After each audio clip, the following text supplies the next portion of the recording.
Salut, j'espère que tu vas très bien. Bon, j'ai posé ma prise de notes sur une fougère. Non mais ça c'est inédit quoi. Bon, elles sont assez hautes maintenant pour pouvoir faire pupitre, donc c'est pas mal.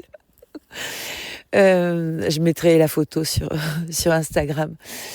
Nouvelle lune en Cancer, 25 juin prochain. Qu'en dire? Mais j'ai envie de dire aussi qu'en ressentir, parce qu'alors focus sur l'espace émotionnel, un démarrage très très puissant, porté par une levée d'émotions. Pourquoi je dis ça? Parce que cette nouvelle lune est en conjonction avec la planète Jupiter dans ce même signe du Cancer. Donc on a vraiment une mise en valeur de notre espace émotionnel, de cette comme un chaudron un petit peu ici, hein, le Cancer étant en même temps l'archétype du foyer dans tout le sens, dans tous les sens déclinables du terme, hein, qu'on parle de la maison, de la famille d'où l'on vient, de la famille que l'on a créée. Voilà, il y a cette idée un petit peu de chaudron, de courbouillon, même pour être encore plus précis avec l'énergie liquide du Cancer, l'énergie eau du Cancer, qui est là,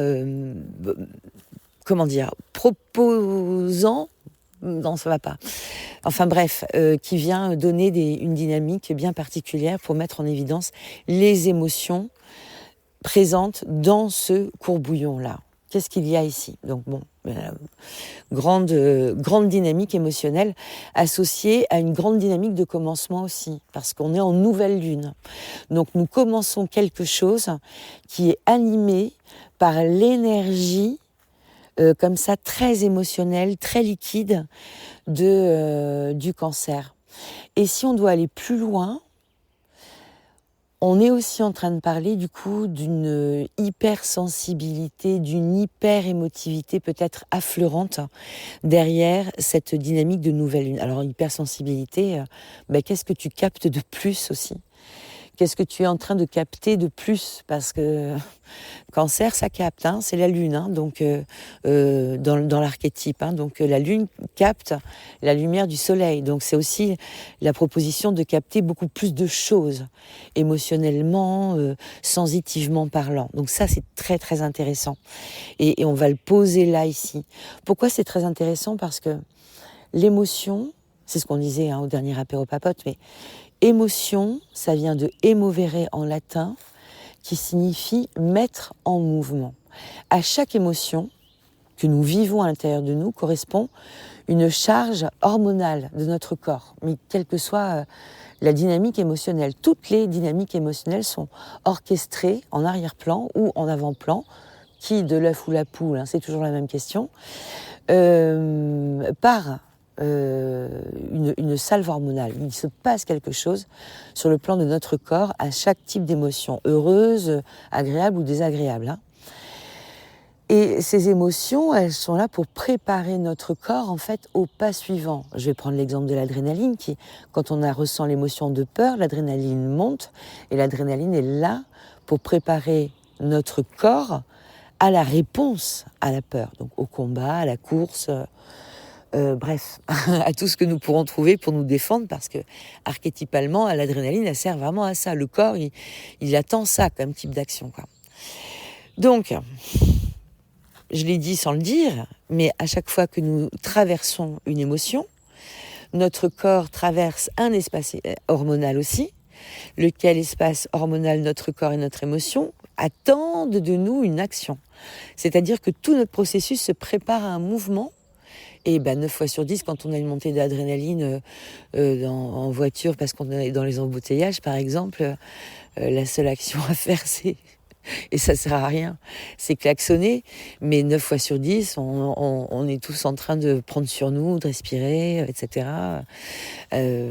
Pour pas s'énerver parfois. Alors, bon, l'une des astuces, dans ce genre de moments désagréments-là typiques de la journée, c'est parce que c'est pas justifié en fait qu'on se mette dans un état, ça n'y changera rien. Donc pragmatiquement, on peut agir sur notre espace émotionnel d'ici. Moi, ce que je fais, c'est que je reviens en fait aux bases à chaque fois. Hein. Je suis pas en train de faire du transport d'organes.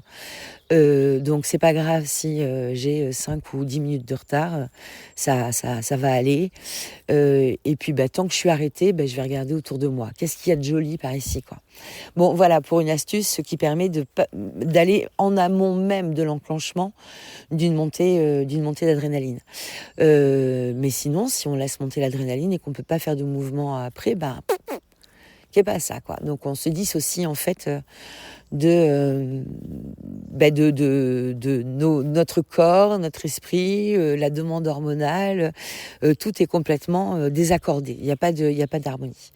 Donc cette nouvelle lune là, elle va mettre le focus sur nos émotions. Alors ça veut pas dire qu'il faut agir à chaque émotion. C'est pas ça le truc, mais c'est d'être conscient de ce que l'émotion tendrait à nous faire. Et ça peut être très très viscéral dans le signe du cancer. Hein. En astrologie médicale, la sphère de la digestion est hyper concernée, toute la sphère abdominale est hyper concernée par l'énergie du cancer. Hein. C'est vraiment le ventre. Hein. Donc viscéral, quoi. Donc attention aux dynamiques compulsives. Mais bon, tu vas voir, on est aidé par autre chose. Donc ça, c'est le grand point. Ensuite, on a un truc, mais qui est vraiment... alors, c'est une couleur de fond, hein, mais elle participe à beaucoup de choses. On a, dans le bélier, du coup, Saturne et Neptune, qui sont au tout premier degré du bélier. Ah oui, la nouvelle lune, elle est à... attends, je regarde mon anti-sèche, mais elle est à 4 degrés et Jupiter est à 3 degrés. Saturne et Neptune, respectivement, 2 et 1 degré, si je fais respectivement. Début du bélier. Donc là, on prend ses marques, hein, on n'est pas hyper assuré, ça calme un petit peu le bélier, c'est en train un petit peu de pondérer, de mettre de l'espace, du temps, de la pondération, des frustrations aussi.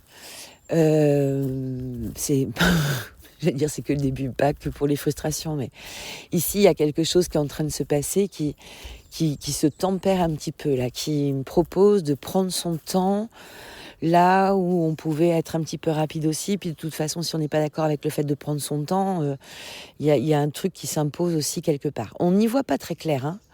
La proximité Saturne-Neptune font en sorte que les structures à poser sont pas forcément claires. Il y a une envie d'engagement très certainement. Il y a le sentiment qu'il faut s'engager, mais c'est un engagement qui est particulier. Hein. C'est comme quand on pose le pied sur un marécage, en fait. Hein. On ne sait pas très bien où est-ce qu'on pose le pas suivant. Donc il y a quelque chose qui demande d'appeler ici la confiance dans le fait que un pas après l'autre, les choses vont arriver tranquillement, qu'on ne peut pas aller avec autant de brume là, sous les yeux, avancer correctement. Donc il faut adapter. Donc là, il y a vraiment cette idée d'adapter le tempo en fait pour l'énergie du bélier. Et puis donc on a du coup ce principe du flou, mais bon, en passant par le flou, on arrive jusqu'au flow, hein. Ce principe du flou neptunien qui vient coexister avec le principe de réalité saturnien. Et le Saturne porte le karma matériel. Hein, donc on est vraiment dans l'idée d'une structuration, de quelque chose de concret, qui se construit, qui est tangible à un moment donné. Mais là, dans le flou, quoi. Donc, construire une maison dans le noir, par exemple. Voilà. Donc ça... c'est en énergie et en communication fluide, très fluide, avec Pluton au début du Verseau à 3 degrés. Et Pluton, on parle du karma émotionnel. Donc comment les émotions là, sur le niveau plutonien, dans le karma émotionnel, émotion de fond, vient alimenter aussi les mises en mouvement qu'on peut trouver quelque part autour de la fluidité qui existe. Parce que là, je t'ai parlé de la nouvelle lune, je te parle de Neptune-Saturne, qui discute bien avec Pluton. Après, je vais te dire aussi que ça discute bien avec Uranus et que ça va encore mieux discuter avec Uranus. Mais la nouvelle lune, elle est en carré à ce qui se passe côté Bélier. Donc il y a un vrai accélérateur frein, envie, expansion due à l'émotion de la nouvelle lune en Cancer, une envie d'agir, et pam pam en carré, quelque chose qui dit non mais tu n'y vois pas clair, nous avançons la structure pas à pas. Mais alors que l'engagement émotionnel irait quand même assez loin chercher l'enthousiasme.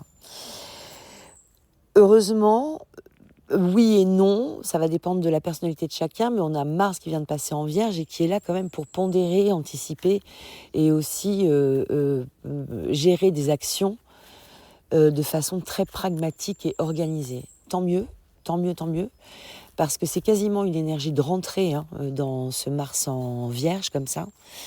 Et il y a comme qui dirait une préparation qui est à faire d'ores et déjà.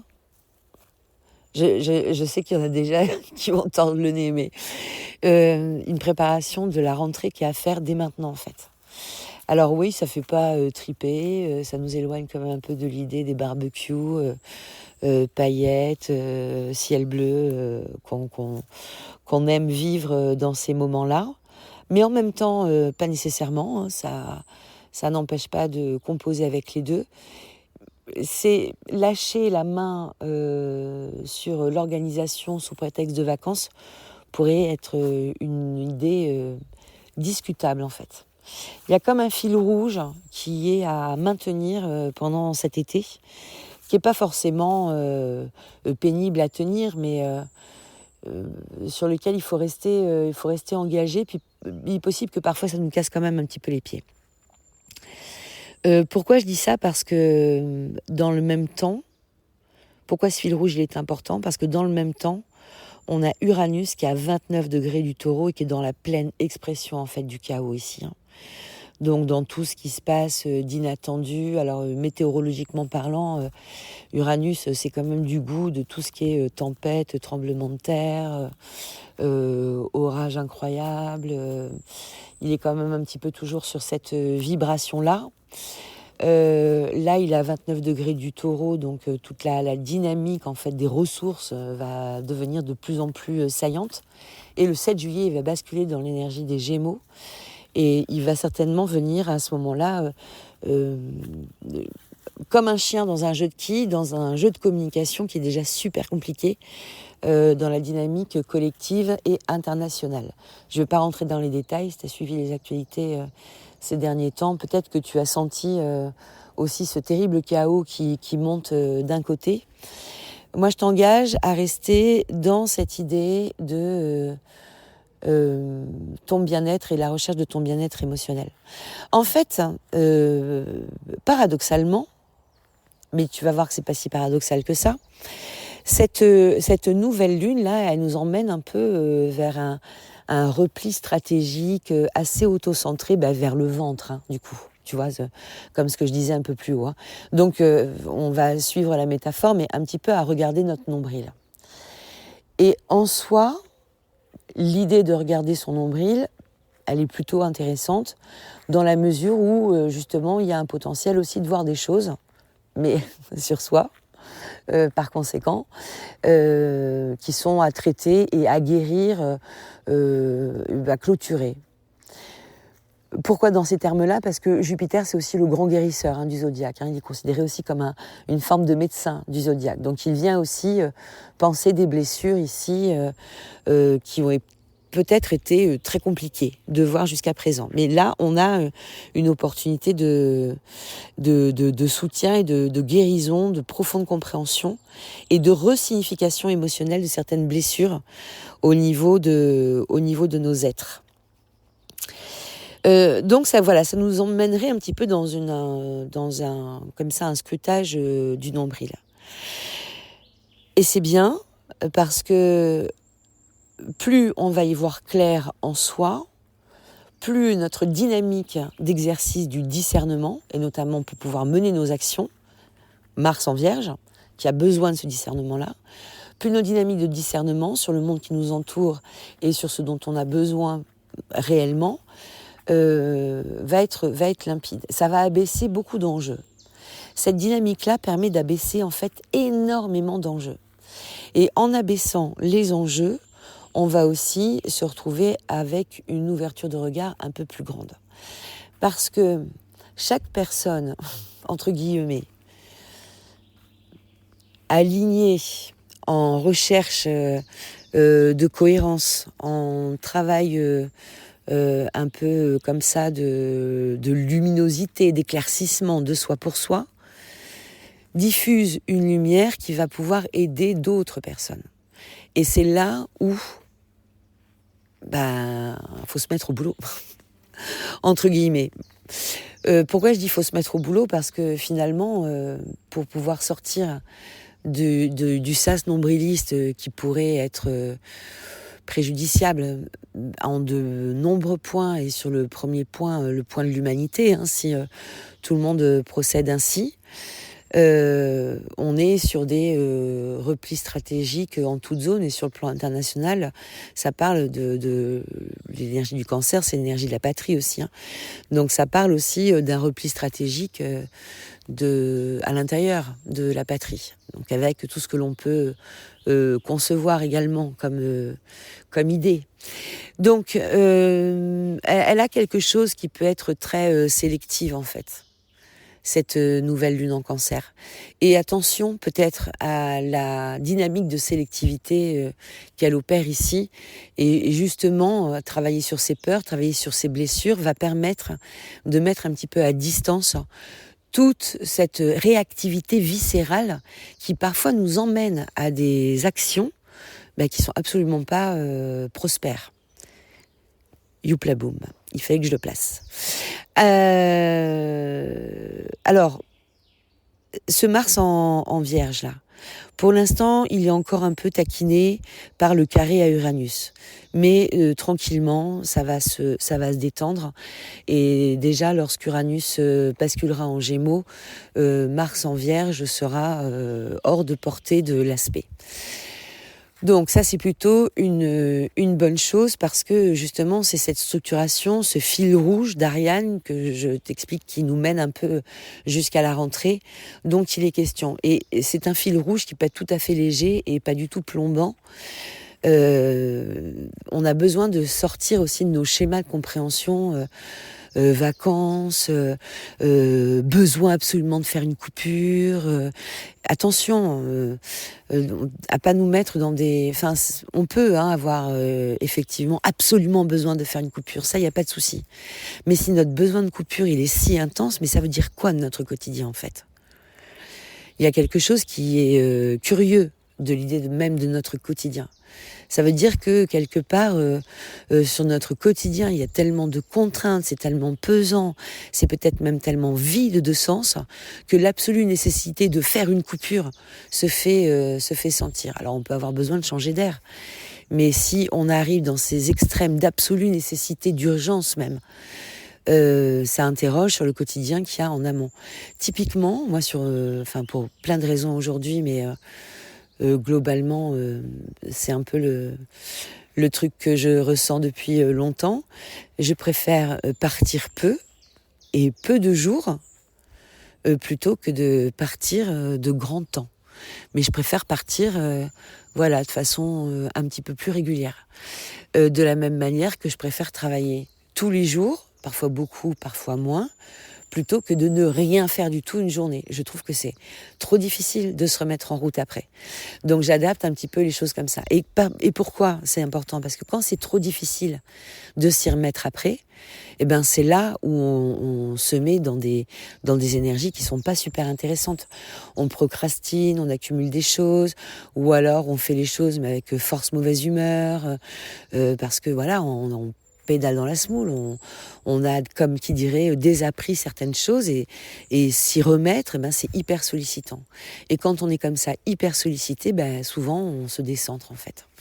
Donc voilà pour la petite explication de ce besoin de déconnexion qui s'interroge, qui se questionne, et dans le même temps qui est pas la super idée de l'été. Alors comment tu peux faire? C'est d'ores et déjà, en fait, avant même de partir en vacances, réaliser une planification claire. Alors attention, Ça va faire un peu peut-être paramilitaire ce que je vais dire, mais planification claire, calendrier des semaines à venir, une espèce de to-do list semaine par semaine, de manière à y voir assez clair, avec les temps forts du mois de septembre que tu peux poser dès à présent. Essaie d'être le plus long-termiste possible en fait dans ta planification, pour avoir un visuel assez net.